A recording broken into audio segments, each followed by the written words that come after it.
తిండి దొరికేది కాదు. ఒకవేళ అన్నం తిందామంటే అన్నంలో పురుగులు వచ్చేవి.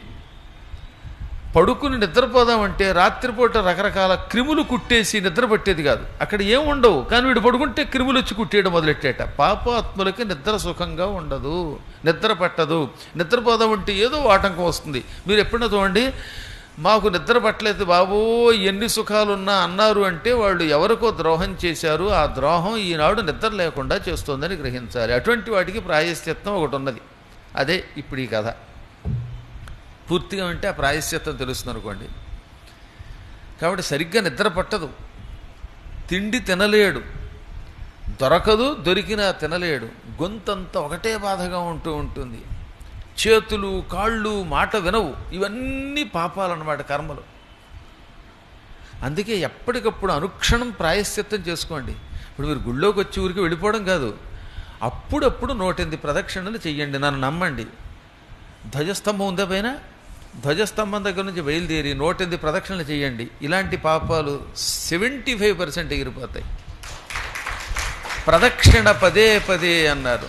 అడుగడుగునకి ప్రదక్షిణ చేస్తూ ఉంటే మహాపాపాలు తొలగిపోతాయి. గురువుగారు నేను తెలివి తక్కువగా చేస్తున్నారు ఆలయాలకు వెళ్ళినప్పుడు ఇన్నేసి ప్రదక్షిణలు.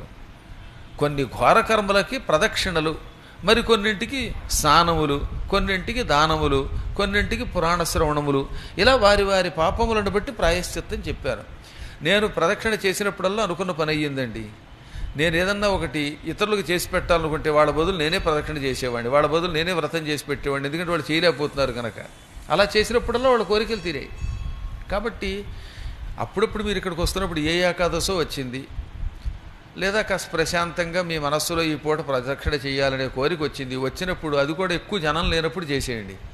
మళ్ళీ కావాలని వైకుంఠ ఏకాదశి నాడు జనం 100 మంది వచ్చి పడిపోతున్నప్పుడు అప్పుడు ఇతరులకు ఇబ్బంది కలిగించే ప్రదక్షిణ కాకుండా హాయిగా ఏ సోమవారం వస్తారు, ఉదయం పూట 9 గంటలకి ఎండలకు భయపడి జనాలు ఎక్కువ రావడం లేదు, ఆ టైంలో చేసేయండి, ఏం పర్వాలేదు.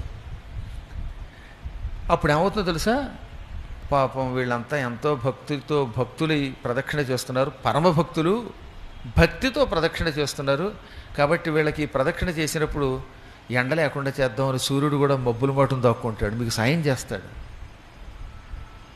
మేము సత్యనారాయణ స్వామి గుళ్ళో మా పీఠంలో చేస్తున్నప్పుడు ప్రదక్షిణ చేసే ముందు ఎండ ఉండేది, ప్రదక్షిణ మొదలెట్టాక ఎప్పుడు ఎంతో కొంత నీడ వచ్చి తలబడేది. అందులో మధ్యలో మంచినీళ్ళు తాగింది లేదు ఎప్పుడు, ప్రారంభంలోనో చివరిలోనో తప్ప. మధ్యలో తాగవలసిన అవసరం లేకుండా భగవంతుడు సాయం కూడా చేస్తాడు. ఎన్నో పర్యాయములు పాదయాత్ర చేశాను నేను తీర్థయాత్రలకి.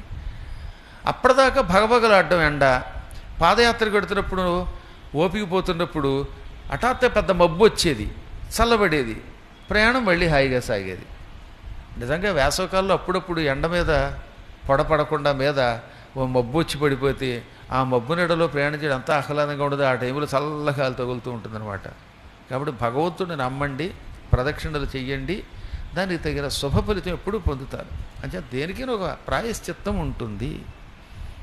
అలా చేసుకోనంతకాలం కర్మ అనుభవించక తప్పదు.